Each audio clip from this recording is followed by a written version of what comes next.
This is Anthony Pascal, and this is the All Access Star Trek podcast. Laura is on vacation in France. So joining us this week is our friend, Matt Wright from Shuttle and TrekMovie. Hey. Welcome back once again. You are our number one guest star, I guess. Yeah. You are the Jeffrey Combs of the All Access Star Trek. I'll take it, yeah. This week we're going to be talking about Whistlespeak, which is episode 6. Laurie and I already recorded a review before she went away, but Matt and I are going to cover the news and then come back after the review. So let's start with the news. And the big news actually isn't on the site yet. I've been waiting till Friday. Yeah, I think we think the other shoe's going to drop, basically, about this, yeah? Right, which is Friday is the end of the 30-day window where Skydance has exclusive with Paramount to cut a deal. Right. Apollo and Sony are like just hanging out, waiting, man. With like a, like the giant cartoon of like sack of money with like the giant green, dollars on it, just going, hey, all cash offer. They have a new all cash offer, $26 billion, which is great. Like, so everyone's like, why don't you go for the Apollo deal? And because it's complicated, Well, I think it's maybe simple. Sherry doesn't want what they would do. It does now appear that Paramount would almost cease to exist. That's what I meant by it's complicated, is because it would kill her baby, basically, like her father's baby, like their legacy would ruin it in a sense. Yeah. Paramount Pictures would essentially, and the Paramount Studios and Paramount Television would become Sony, right? Yeah. They'd be sub brands. They wouldn't disappear, but it'd all be part of Sony Entertainment. CBS would have, would have to be spun off because, Sony can't own CBS legally. Yeah, and that's another one of those weird wrinkles like you don't think about necessarily, but right, because Sony is a Japanese-owned company. So we have a rule here that you can't, broadcast networks have to be owned by U.S. companies. A lot of stuff happened this week. The CEO of Paramount was not into Sherry's deal with Skydance.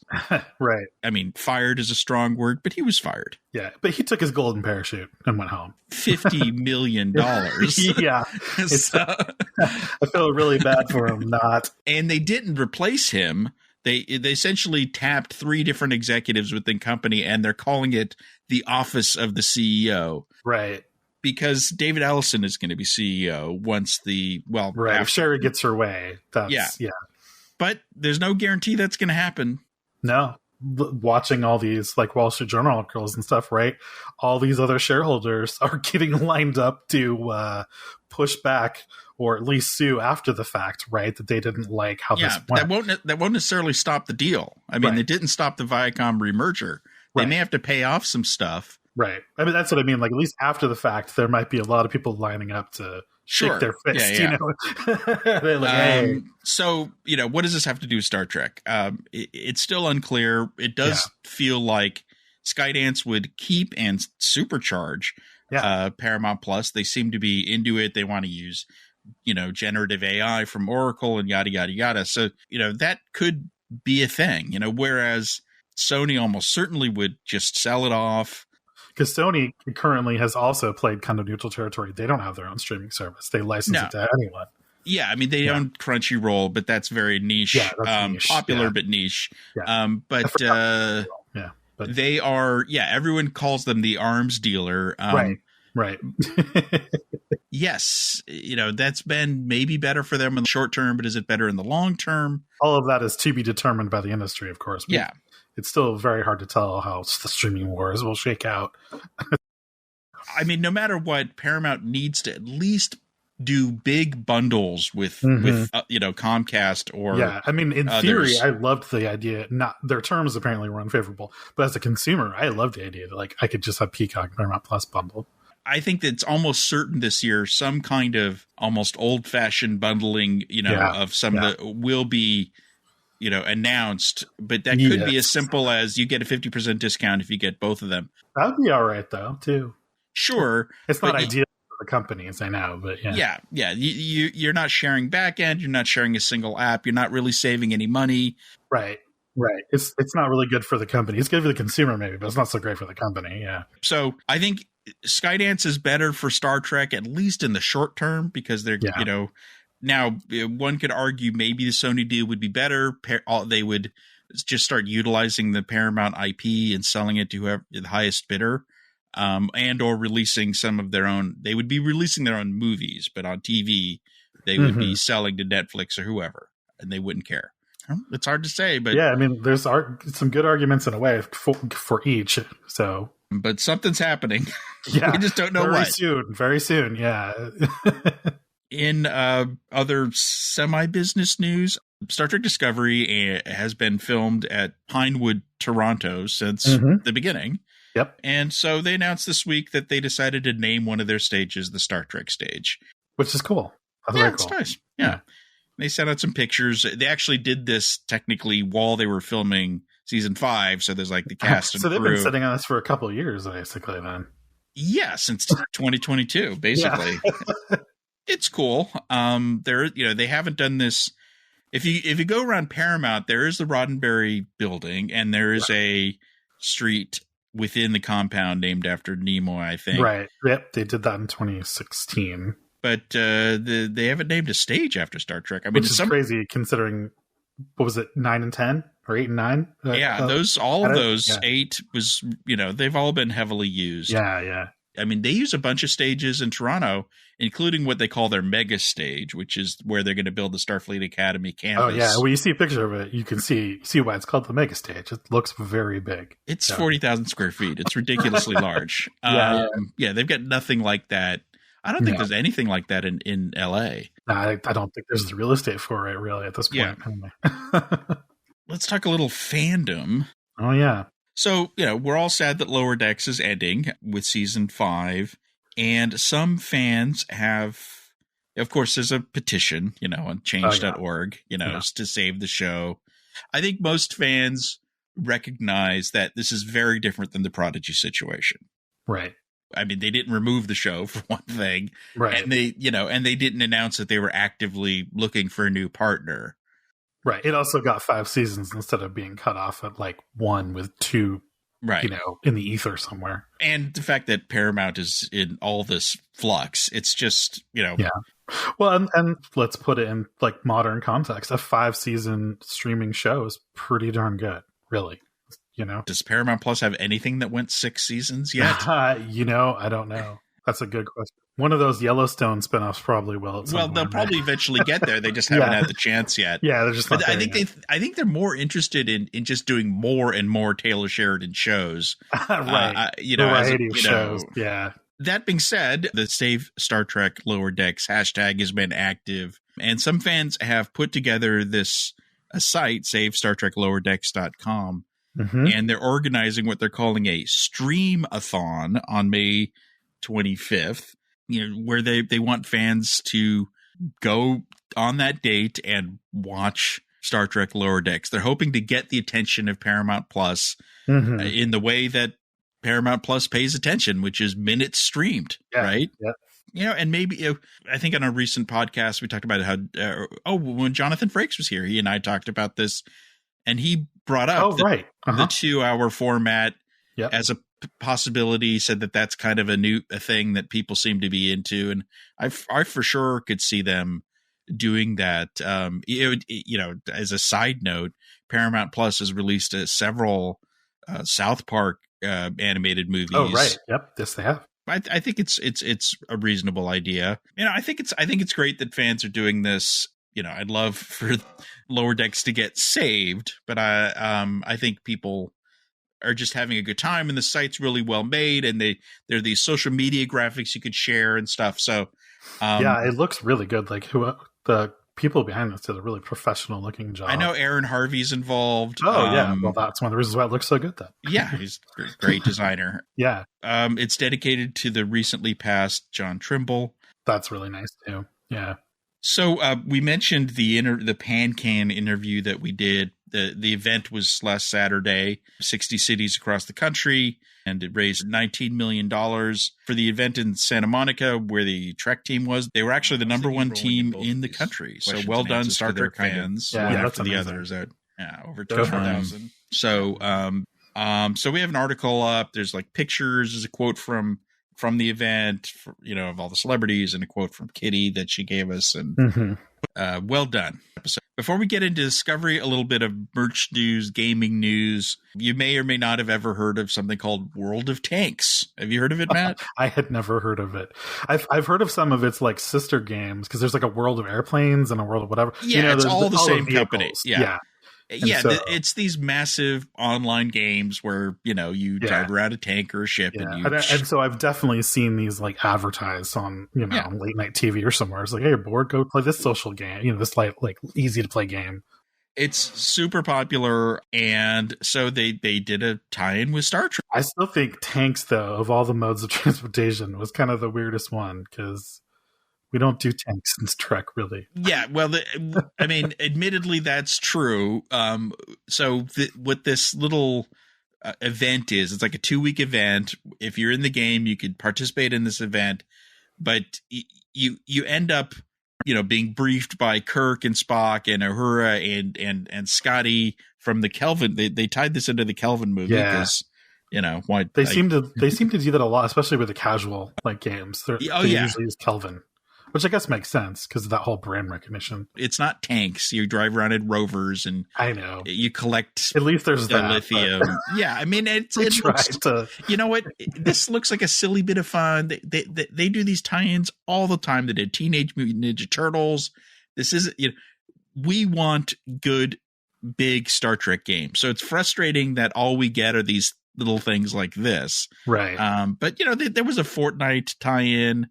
Anyone who gets bent out of shape that they did this, is just, I don't know. Yeah, I don't think you should get bent out of shape. It's just a little eye rolling of all things tanks. Like, why? But sure, whatever, I'm like, I'm fine with this, but please, can someone make a real big, AAA game, maybe, huge budget game. Maybe that's not going to happen like with some Star Wars, but it's, we need more good Star Trek games.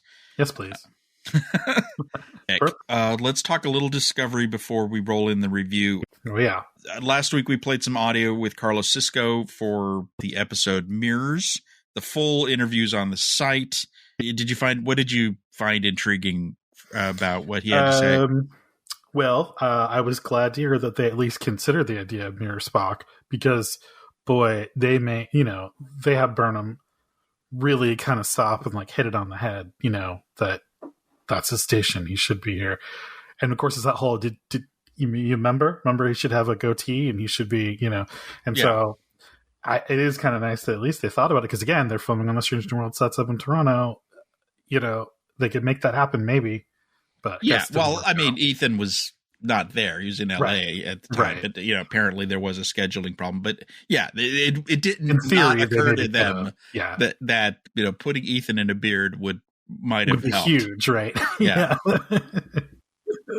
It was interesting how there was a debate on who to be the big bad for the season, and one of the other big contenders was the Vidians. Yes, I thought that was actually could have been an interesting choice for sure. It's that whole deeper cut, although the Breen are even deeper, maybe arguably. Yeah, a casual fan probably doesn't remember the Breen or even know who they are. Yeah, exactly. Unless you said that one that looks like, Leia's bounty hunter, maybe. Fair enough. But that's about it, right? Who showed up in more episodes, Breen or Vidians?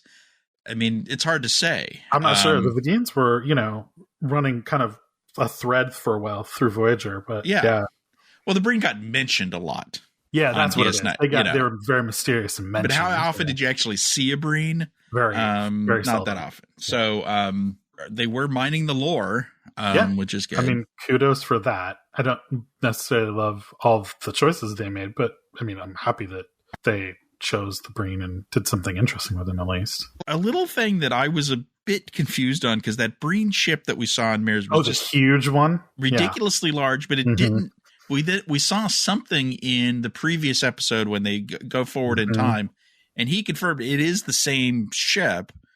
It just seemed a lot bigger, in the Mirrors episode. And he said, no, it's ridiculously huge. You could fly the Discovery into the hangar bay. He said it's that big. So then wherever the Discovery was stuck with Zora hallucinating was very far away from it then, apparently. Yeah, it's just a perspective thing. It was far.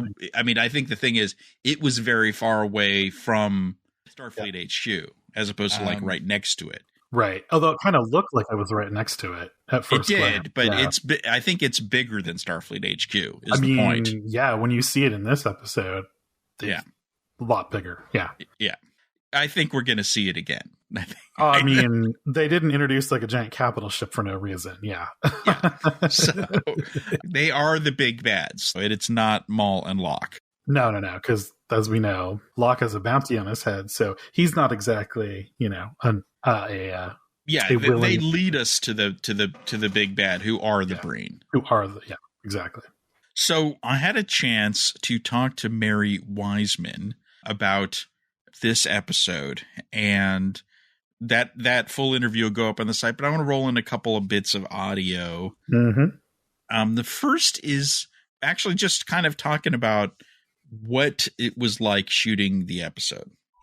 This episode, Whistlespeak, can you talk a little bit about like just kind of the logistics of going on location, getting into new costumes, running, all that kind of stuff? Yeah, we shot in this beautiful park, which I cannot remember the name of, and it's killing me right now. It was gorgeous. It was like a couple hours outside of Toronto.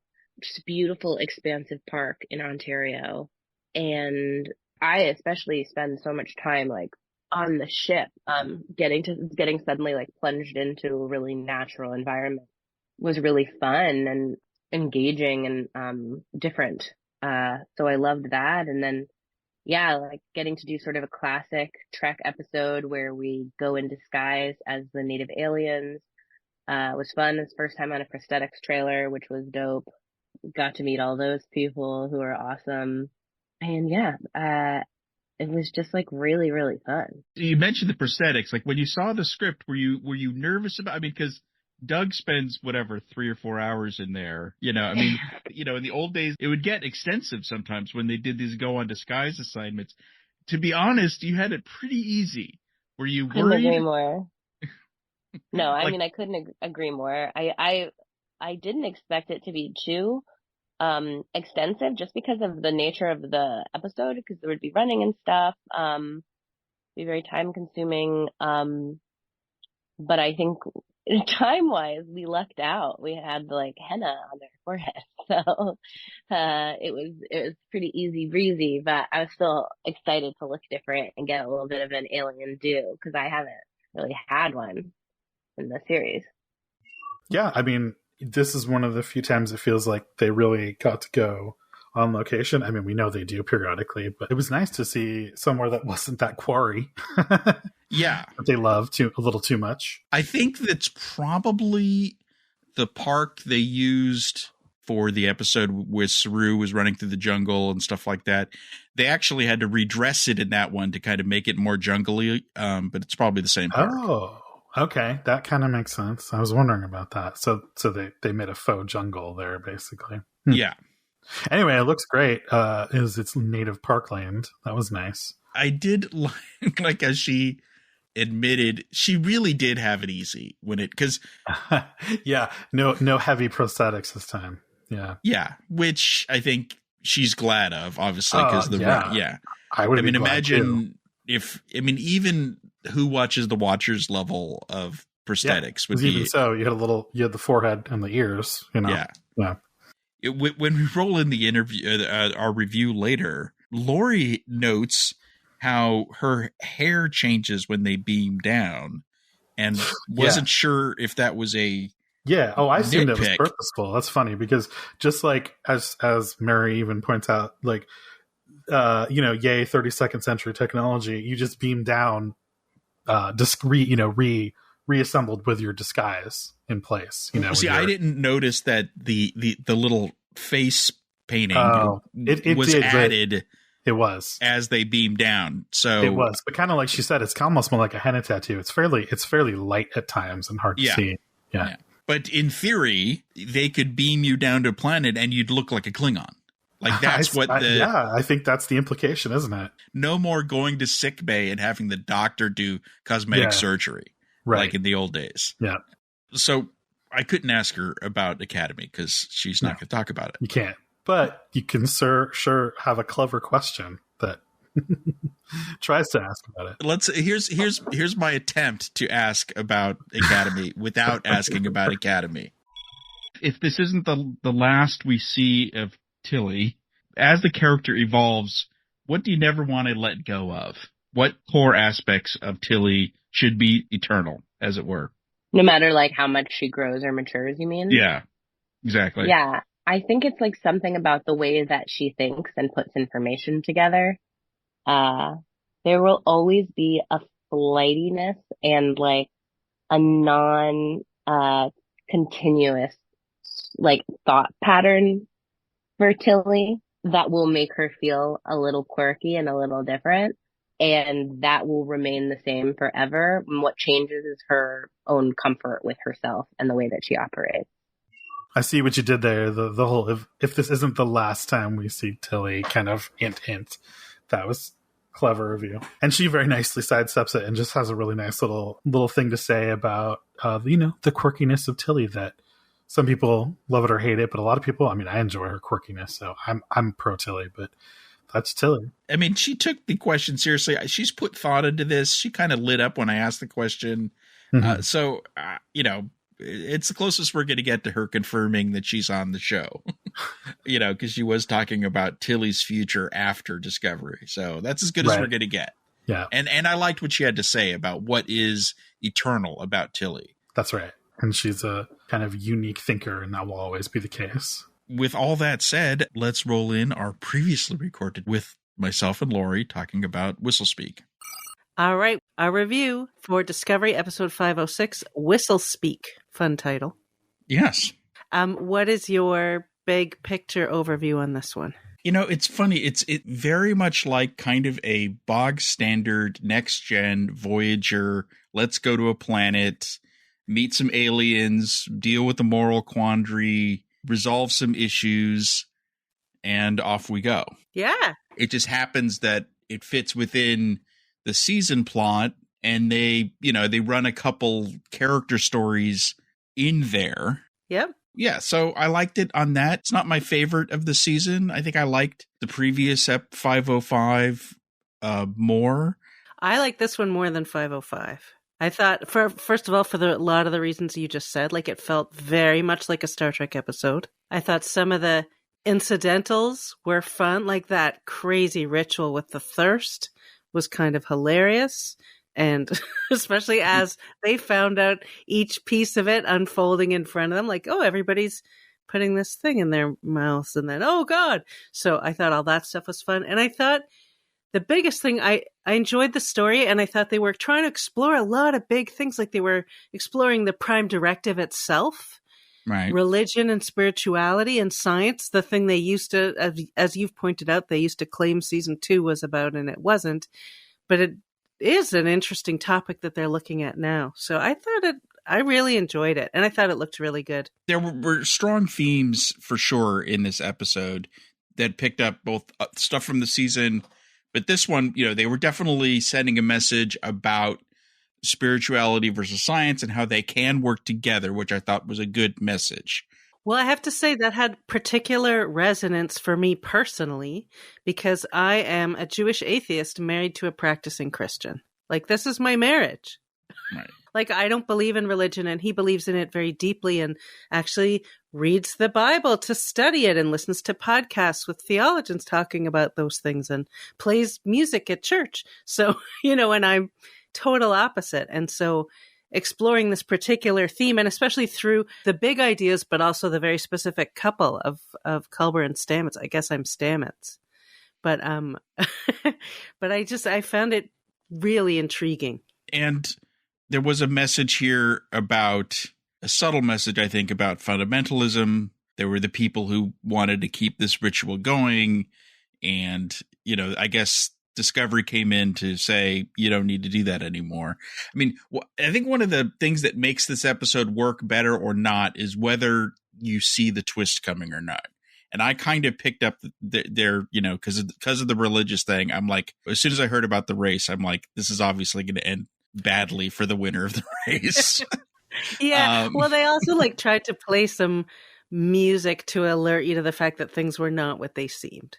Well, and I mean, the fact that the dad was like so not into it was like, he knows something, there's something, and he's the high priest.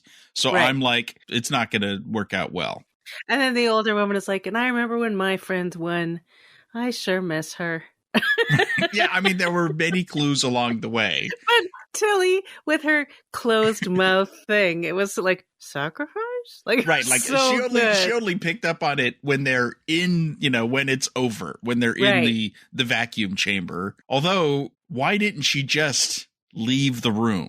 Like, there were no guards. There were no... Well, I think at the moment she decided she had to go was when he sealed it up. That's when she was like, wait. She realized it just as he was sealing it all up. I guess. She should have made a beeline for the door. I mean, because there was no one stopping her. And when but I think it was the timing exactly. Because he was in the room when he said sacrifice. And she's like, sacrifice? What was that about sacrifice? And right. Because, you couldn't hear through the door, which was, again, solid titanium.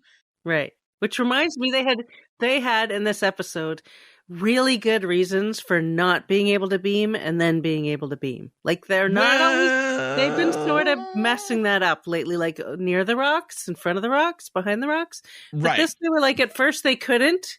And then, now we can, but we can't beam someone out because of the titanium. Right. But then again, we've heard of titanium many times. Yeah. Federation shuttles are made out of titanium. So it shouldn't have been a problem. I guess it's like, how thick is the titanium? Really thick.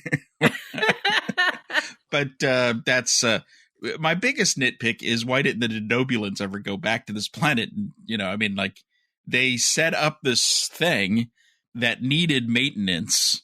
I mean, because I think there's kind of a message there where something can evolve badly, like a religion can go in the wrong way. But the Denobulans should have checked in on these guys, is my point. So there were two things there. Like, one, yes, the message was they never imagined that a religion with sacrifice would spring up around what they did, which was their, you have to take responsibility for what you create, and which they had no way of knowing that, but they didn't. But it reminded me a little of the Preservers in the original series, because they created this thing to fight off the asteroids that were coming to the planet in, it's the Paradise Syndrome, right? Yeah. Then it breaks down because they don't pass on the information. Anyway, it's like, it's the same kind of there's been plenty of idea. examples of some form of technology left on a planet gets ritualized and turns into a Landru. Right. But at least the Denobulans created something that looked a little less, that was a little more subtle in the way that it looked. Because it wasn't like a big obelisk or... No, and it didn't speak to them and say, the rain is coming if you push this button. I mean, obviously, the priest had to know how to use the technology. Right, and I guess they never tried doing it with nobody inside. Yeah, the priest didn't know you're not supposed to put someone inside. Right, yeah. They thought that was, that was part of the whole deal. Yeah, like there should have been an instruction manual on the walls. Right.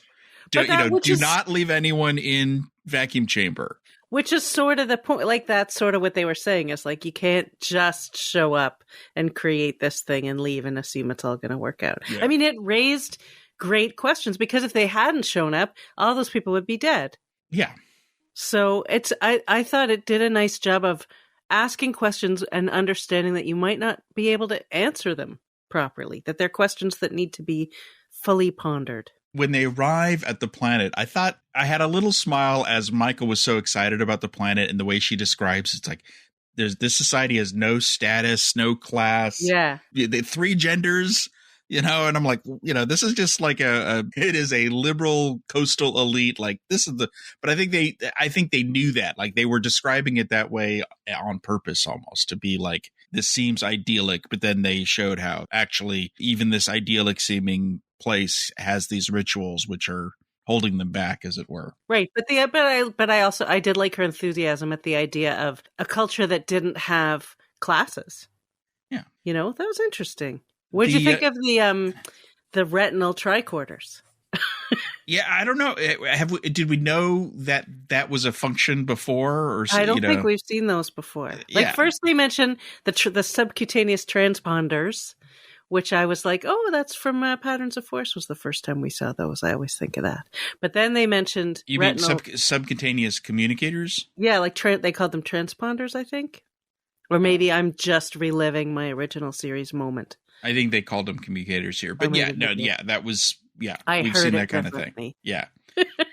I mean, why they didn't have a way to mask the silver eyes thing, because it's like, that was kind of that's weird. And only one silver eye, right? So how are you going to explain that to the locals if they catch you?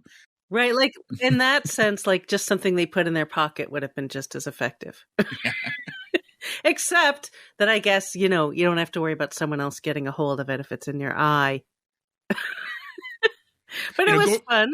No, it was fun. But actually, going back to that scene where they're talking about the planet, and Michael's excited about, xenoanthropology, and there was a fun joke from Tilly there, you can't take the xeno, and then she's like, nope, lost it. But she says, oh, we could use you at the academy, and Michael said, don't tempt me, and I was thinking, right, cameo time, Yeah. So it's maybe planting the seeds. I like it. Because we know when you talked to her on the red carpet, she said, she brought it up. You asked about movies, and she said, well, I can always show up at Academy. Yeah. So they're all talking about it, except Mary. Yeah. I mean, the alien culture was interesting. They had the whistle thing, which was kind of fun. Yep. And it was an interesting choice of like, we've got the budget. We could go crazy on the makeup. And they're like, you either go crazy or you just put some stuff on their forehead. It felt almost, again, like they're giving a nod to the next generation. But instead of just putting some rubber on their forehead, they just drew something. Yeah. I think it worked. It worked fine.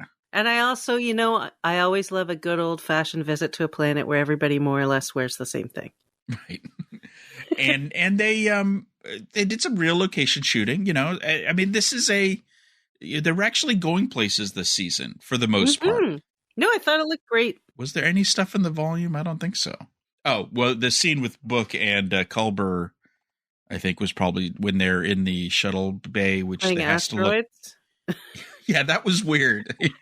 He's like, when it feels more realistic in the shuttle when I play it, when I use 1970s graphics. I know. I was like, I used to play Asteroids. That's an old game. They should have used the same sounds. Yeah. Just, I mean, if you're going to use the graphics, you might as well go all the way. And that thing where you accidentally go careening off and didn't realize you pressed that control. The Culber and tangentially Book story on the ship, I thought it was thematically tied into what's going on. Very much. So it didn't bother me when they cut back to that. It didn't feel like they were taking us out of the episode. And it also made sense that there was other stuff going on while they were on the planet. It wasn't like all hands on deck. So, and Adira was having their own adventure and assignment on the bridge and finally getting a story that was sort of more about themselves than everybody else. Right. They've lost their mojo ever since the spider incident. Right. And Rayner just throw them back into the pool, basically. Yeah. He's one of those tough lug kind of guys. I remember a few episodes ago you talked about pre-worrying. So my pre-worry about Rayner is that he gets too soft too fast. I hope he doesn't lose his edge. I want him. I like that he's learning and growing, but I want him to still be edgy. And in the last episode, he was still edgy. And he is... there was no citrus mash in this episode. Well, this is more to do with the bigger issue of what the hell is a red directive, because there was the point where the captain, Michael, says, beam me into the control room where there's one guy, the priest, obviously. And Rayner's like, but we'll have to answer for the prime directive. And I'm like, the question is, under a red directive, I guess they still have to pay attention to the prime directive, which is why he got in trouble the first episode. But I don't know. It just didn't feel very Rayner for him to be. Yeah, that's what I'm saying. That's why I'm pre-worrying. Yeah. Because I like the way that he was. I mean, I still want edge. So what did you think of the whole grief alleviation therapeutic, which was have your long lost relatives hologram? Like, I just feel like that would not help my grief. That would make it worse. Well, first of all, I did call it that the grandmother was coming. Yes, you did. Yes, you did. I didn't expect this, but I don't know. It was odd. It fit into his story. I don't know. Like, they tried to make it where he was developing this tool, and then he decided to use the tool and learned a lesson from his dead grandmother. Right, because they didn't want it to just be he's weirdly created, randomly created a thing of his dead grandmother. But I just thought, like, that, I mean, I've lost people, and I'm not sure that would be a good idea. I think that could get, like, very addictive and messy. Well, I mean, holodecks have existed for 8 centuries at this point. Has no one ever thought, oh, why don't I recreate dead relatives, you know? And then go hang out with them and ask them for advice. Because it would be a bad idea. That's why. Yeah. But that's the thing. Like, you figure this wouldn't be a brand new idea, and it may, I think it would work for some people and not for others. Sure. I mean, I was fine with it. We got to learn a little bit more about her. I guess she was a doctor. Even though they've described her before as, you know, someone who's into spirituality. But he also said she was a doctor before. He said that's not new. But I loved how he had mythologized her and her mofongo. Yes, I thought that was great. I thought that fit into everything, because it's like, you can, you know, he developed a faith about her cooking, and she was, you know, and it was all replicated. And she was tricking him. She'd wait till he was napping. Yeah. It did look delicious, though, actually. Yeah. Yeah, sure. I thought the guest stars were good in this episode, for sure. Yep. Everybody was good. Because the dad, I mean, the guy playing the priest dad, because he had the subtle job of conveying, not in dialogue, how he was not into this whole race thing. Yeah. I thought he did a really good job, as was the daughter, Rava. Yep. But written in the way that Star Trek often writes people of that age, like somewhat one-dimensional. I think it's important that they regretted their decision at the end, because otherwise the Discovery people would have saved someone who wanted to sacrifice themselves for their religion. Right. You know, like it or not, that is their choice. Although it was still sort of Tilly's fault that they were there in the first place. Very true. But they were super happy about it. Right. I mean, the look on the dad's face at that point was like, gee, you know. I know, he just like figured, okay, everything's going to be fine. It was the weirdest ritual. Like, I was from the pills or whatever they took that made them all of a sudden so thirsty, and then these bowls of water all along the way, and then making them hold bowls of water at the very end was fantastic. It was overly cruel. And then the cherry on top was the holding of the bowl of water that you very cruel to drink. So funny. And just like that, they didn't know that was going to happen. And I also liked making Tilly the one who followed through to the end. Was a nice sort of throwback to her race that she won back in season 1. I would like to have made this more of a Tilly episode. I think they gave Michael too many hero moments. Tilly did figure out the thing at the end, which was important. But she should have been part of the Moss figuring things out part, because she's a scientist. Yeah, all sorts of things. I mean, and the whole thing about figuring out the Denobulan planet thing, because at the beginning, Stamets and her flailing over, you know, it's just a vial of liquid. Well, but that was a different sort of approach in a way. Like, that made sense to me, because it wasn't about you're not sciencing it correctly. It's like you're only looking at the science. They were only looking at the constitution of the water. And Michael was the one who started to put it in a more historical, anthropological context. And then she got the extra help in the weird infinity room that didn't have a chair for her, but had one for him. I do love that Kovic has old legal pads. I know. So of course I had to do a little, I was like, can paper survive that long? And it can, depending on if it's like alkaline based, it can. Anyway, I was thinking of the Office Ladies podcast. They do these deep dives. And I was like, I wish I had the time. I'd do a deep dive into how long legal paper could last. What bond was it? You know, right. It was sealed in a vacuum environment in some weird place. Who knows? He's very resourceful, as he said. Yes. Because we've talked about the glasses as an affectation and the tie. So the Oh, it all guy's ties together. It's all he's part a of the same 32nd thing. century hipster. I like a good legal pad. Just saying. Who doesn't? But it was funny. It was like randomly quirky, but why not? Is where I landed. Yeah, exactly. Of course, they're still being very lax about how they treat now they've got 4 pieces of the map. They're I'm just telling leaving you, it around. someone's going to come on board and steal that thing before the season is over. And nobody's going to notice. They're just going to walk on the ship and zoink, mine. I know, I did think of you when I noticed them doing that. Yeah, it's like it's in the ready room. It's just hanging out in Stamets' lab. How they'll prove me wrong is when the thieves get on the ship, like let's say Maul and Locke get on the ship and they go to Stamets' lab and it's just sitting there and they reach for it. It's got like some force field around it and alarms go off. So they aren't just leaving it around. Like Zora is watching. Let's hope. That's my headcanon. I'm sticking with it. Yeah, I'm in. I do have a weird nitpick, which is that when they beam down, the transporter changed Tilly's hair.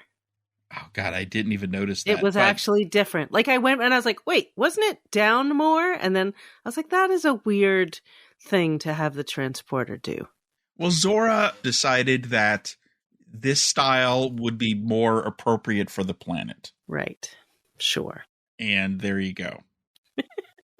I want to get back to the Culber thing, because there is this thing of Culber's trying to bring Stamets into his thing. I mean, I thought Stamets dealt with it well, and it was a nice scene. He talks about his handsome brain and to just enjoy it.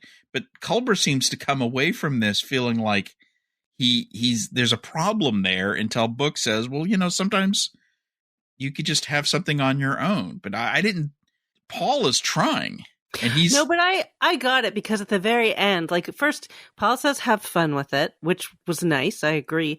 But then as he walked away, like Culber felt like he wasn't finished. You could see it in his face. Like he wasn't expecting that to be the end of their conversation. So then Paul walks off after saying have fun, and Culber's still thinking about it, because I thought it was a really legitimate question. Like, he is my partner. I'm going through this big thing. Shouldn't we be going through it together? And Book is like, not necessarily. I guess. Again, maybe because it's somewhat reflected in my personal situation, it makes me think about those things too. Like, I have a husband who's very different from me, and so we sometimes go through very different explorations. So I got it. I thought it was a nice complex. Like last week, I didn't really understand why he wasn't going to him. And now that he's actually gone to him and tried to speak to him about it, that makes more sense to me. It felt more natural. The story, it does feel like they're going somewhere. And I'm just glad that they're using Anthony Rabb more, because he felt pointless in a couple episodes at the start. So I'm glad. Yeah. It does feel like this is all heading somewhere. In a V'gerly direction? Something like that. There's definitely something going on. Yeah, because also at the end, they're all starting to come to grips with the fact that they are playing with fire, with this technology. In a way, the episode itself was a microcosm. You go to this planet where they're racing to meet their gods for the benevolence of the gods through the gods' technology, which is exactly what the Discovery crew is doing, is they're chasing after their own gods. Right. And they're finding out the dangers in the technology because of how powerful it is too. So it's raising a lot of questions. Like I still think at the end, somehow they have to decide nobody should have the something has to be done to make sure nobody gets the technology. I feel like it might be even more complex than that. Like, yeah, I don't know. Maybe there's a twist with the 5 scientists. Like maybe they didn't find the technology, or they found the wrong tech. I don't know. But I feel like there's another twist here coming. I just haven't sorted out what it is. We've met. So now we're, again, it would have been nice to meet this scientist with the recording or something. They're not doing that. I wanted to see some denobulins. Right. I'm like, we're going to meet a denobulan scientist. And nope. They did use the proper denobulan text. We've seen that, I think, on Enterprise. And so when they opened the control panel, that was all nice in denobulan. But they could have done a little more denobulan. We didn't get enough. I love a good denobulan. Me too.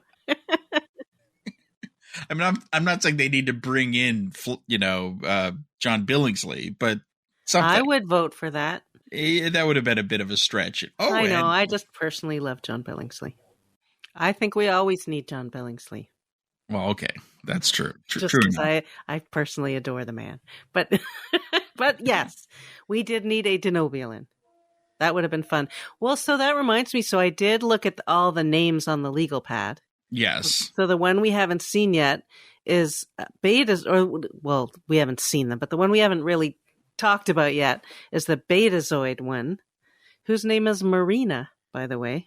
Yeah, that's got to be that's a loving tribute. Marina Derricks. Yes. And we found out Dr. Cho's name is Carmen. Yes.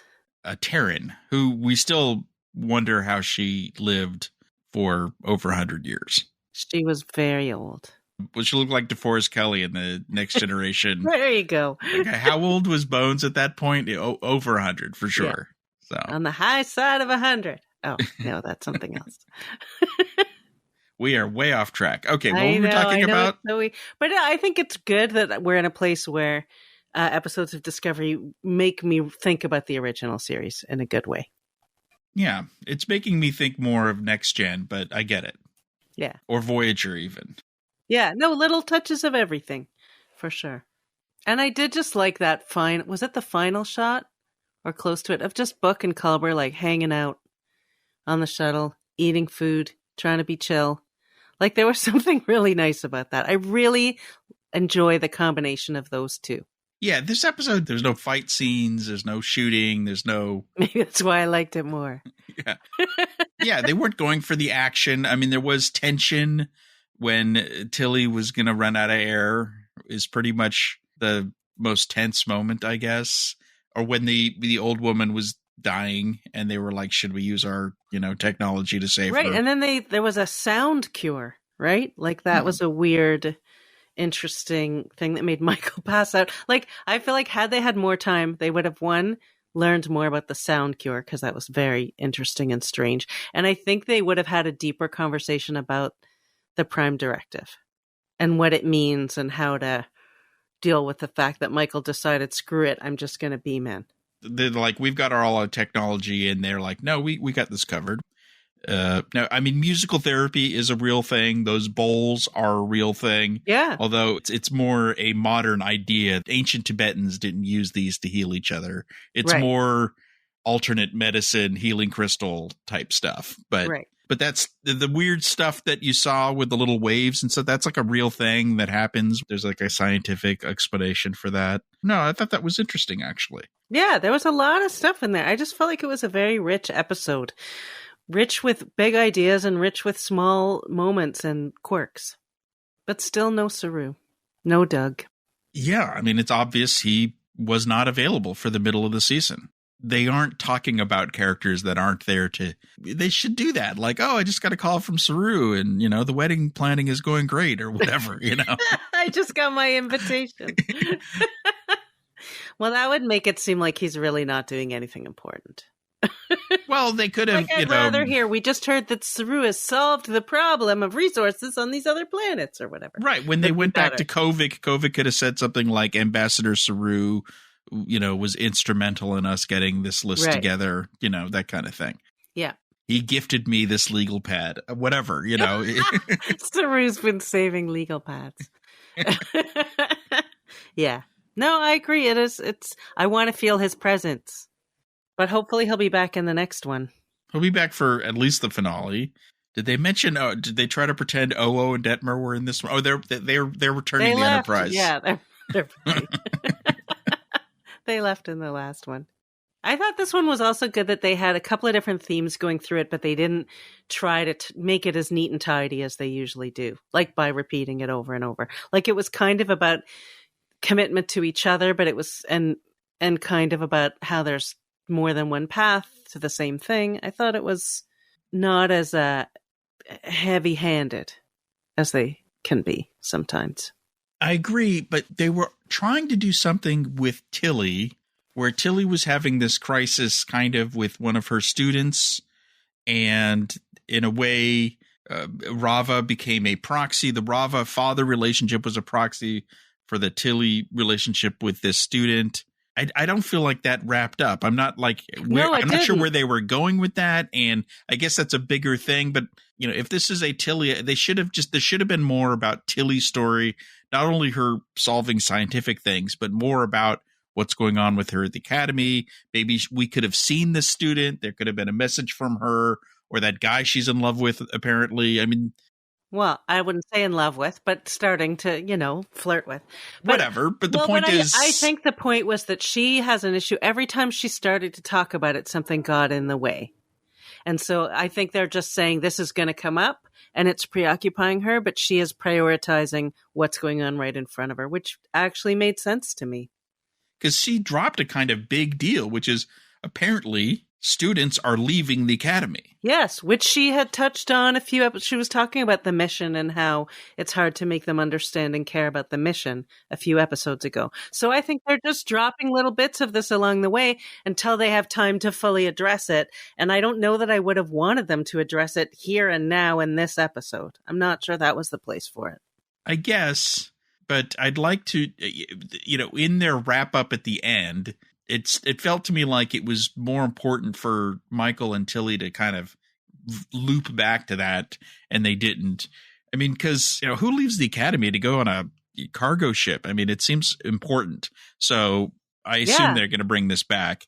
I think so too, and I think that's why. I think the point is that Tilly's so... maybe I'm just doing this because I love her so much, but like I feel like I have a sense of her, but that she's constantly subjugating her own problems. Like she really just puts everything else first. And at some point someone's going to say, okay, but how about you? Like she's looking after Culber and Michael and the mission and all this stuff. So at some point it'll come back to her, but I'm sort of glad it's not that big yet because we'll get there.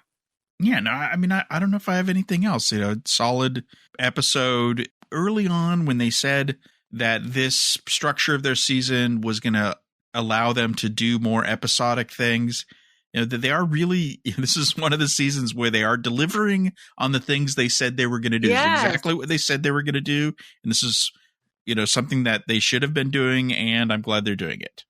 Yeah, I totally agree. Now, if you are all I care about is the serialized story and the mystery and the progenitors, and why aren't we getting, you know, but I'm okay with that, you know? Yeah, that's not what it is. So yeah, you have to appreciate what this is. They've already done that. Like last season was really all about just waiting until the end to find things out. And the fact that they're doing it differently is great. And this show didn't have as many great one-liners as previous episodes, but they had a few that I enjoyed. Like I did I liked when Tilly goes, "Oh, good, at least we won't get smushed." When they're in the thing, and she calls the kid a little shit. You're a little shit, you know that? Well, she was hallucinating due to being dehydrated. Yes, so she was. And I liked nothing as romantic as a neural scan, which is true, of course. Indeed, absolutely. He does have a handsome brain, apparently. He does. I'm sure he does. I'm sure that brain is so fit and so handsome. And I liked when Stamets says, are you having After Effects? And Culber goes, no, maybe. Yeah, no, their relationship is very genuine, very believable. Yeah. One of the best things about this show from the beginning. Yep. Representation on this show, I do think it's good to show Culber and his Puerto Rican roots. I know that a lot of people in the Latino community have felt like there should be more Latinos in Star Trek. There have been a few for sure, but hearing people speak Spanish on the show, I think that's good. Yeah, I was actually surprised he wasn't also speaking it to the computer, because the computer would understand it. That's true. Fair enough. I was just wondering, because I thought, but it's all about, I don't speak two languages, so I don't know. I don't know how easily you flow when you would and when you wouldn't, when you're by yourself, flow from one language to the next. Like, I don't know, because I pathetically only speak English. But it's an interesting question, and I assume Wilson knows. Yeah. So there you go. I guess the question is, was he brought up on Federation Standard English, but he spoke Spanish with his grandmother, or or did she bring him up in Spanish and he learned Federation Standard English later. Who knows? But it adds a little to his character. I agree. It was a nice touch. I think that's it. I mean, those are all my big notes, but overall, I thought this was a strong episode.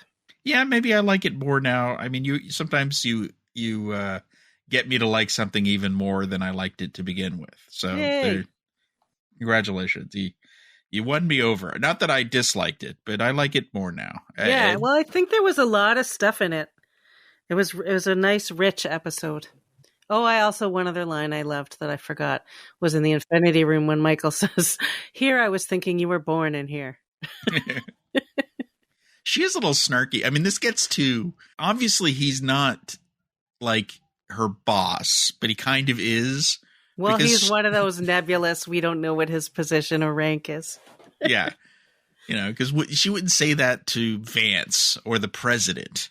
But also, they wouldn't just beam her to the Infinity Room and they're in a chair and she's not. Like, I felt like she was reacting a little bit to that. Indeed. Like, it is a statement to sit behind a desk and have someone talk to you and not have a chair for them. That is a statement. Yeah. So good point. He's fun, but she's basically, and she's the one who talked him into understanding that, like, she was withholding a clue from him a while ago and saying, like, you got to use me. And so I think she's got a point to make too. And now he's kind of on her side because he's like, here's some information. Whereas before he was holding back. Now he's giving her his legal pad notes. There was a bit of tension there where she wanted to go after Maul and Locke, and he's like, no, that's not your job. Right. I don't know if that's important for later.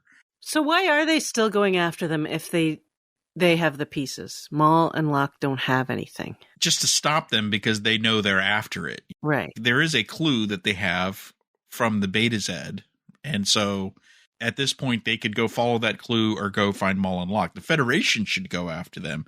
But why is the Discovery going after them now? Especially because they've got the 4 pieces of the map. Again, as I've been saying, they should keep as far away from Maul and Locke as possible. Yes, they should. But they won't.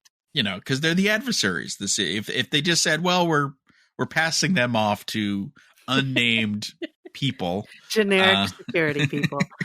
Then we don't get a resolution. Right. And we learned so much about them, I know. We're finally really invested and interested. Yeah. And they didn't appear at all. And that was fine. That was fine that they weren't in this one. We didn't need them. We certainly didn't need them showing up on this planet and making trouble. No, and the pacing was good, I thought, in this episode. The storytelling. Okay. 6 down, 4 to go. All right. And then it's over forever. I know. All right. That's that for our review of Whistlespeak. But since Matt is still here, why don't we do Bits of the Week? I'm going to start by being a little self-serving for the All Access Star Trek podcast, recommending that you follow Laurie, which is Floobish, FLOOBISH, on Twitter, and her hashtag Little Riker as she and Little Riker tour France. They found a Picard restaurant. You could keep up with her adventures even while she's away from us on the All Access Star Trek podcast. So I miss Laurie. She's having fun in France, though. Finding some amazing looking pastry. I'm jealous. Matt, did you bring a bit for us? Yes. So a kind of prolific 60s director who, if you pay attention to the original series, it should be a familiar name. Mr. Ralph Sinensky turned 101 this week. And he is a font of knowledge about kind of that old kind of first of all, can we just 101? Which is amazing, right? Still going. Yeah. Amazing. And that's what I'm saying. That's what I was saying is it's kind of amazing because he's a font even now at 101. Well, you haven't heard him recently, but even a few years ago when he was doing podcasts, he remembers all kinds of stuff. So about his career, it's amazing. He was on the Mance podcast just a couple years ago. Yeah, the Enterprise Incidents podcast with Scott Mance, going all through all 7 episodes that he directed of TOS. He's been on the Trexperts, and they did a huge dive into his career and, of course, Trek. And, of course, he has a really great website that just has his record. He started maybe 10, 15 years ago, and he has his recollections. And I mean, from his entire, Trek and everything else he's done, Night Gallery, Twilight Zone, all kinds of stuff. And he remembers a lot of details about every single one of them. It's really fantastic. So there's an online card where everyone can send a virtual, happy birthday wish to him until May 15th. So yeah, we'll have a link to that in the show notes. Happy birthday, Ralph Sinensky. Yeah, 101. Amazing. So before we go, a reminder, Laurie's going to be away again next week. Matt, will you be able to join us again? I should be able to fill in again. So. Laurie and I have already recorded our review for next week's episode. I really liked it. Have you watched it yet, Matt? No, I haven't watched it yet. So I have to go watch it. It's very season plotty. Is that good or bad? It's for people some people for this latest episode, they may feel like this episode was a bit of a diversion, because it was an old fashioned let's visit a planet. Sure. Next week it's all about the big the big getting somewhere kind of thing. Yeah. Gotcha. It's all about the season plot next week. Gotcha. All right. Well, I look forward. I just haven't had a chance to watch it yet, so I look forward to watching it. All right. Thank you for listening. Thanks, guys.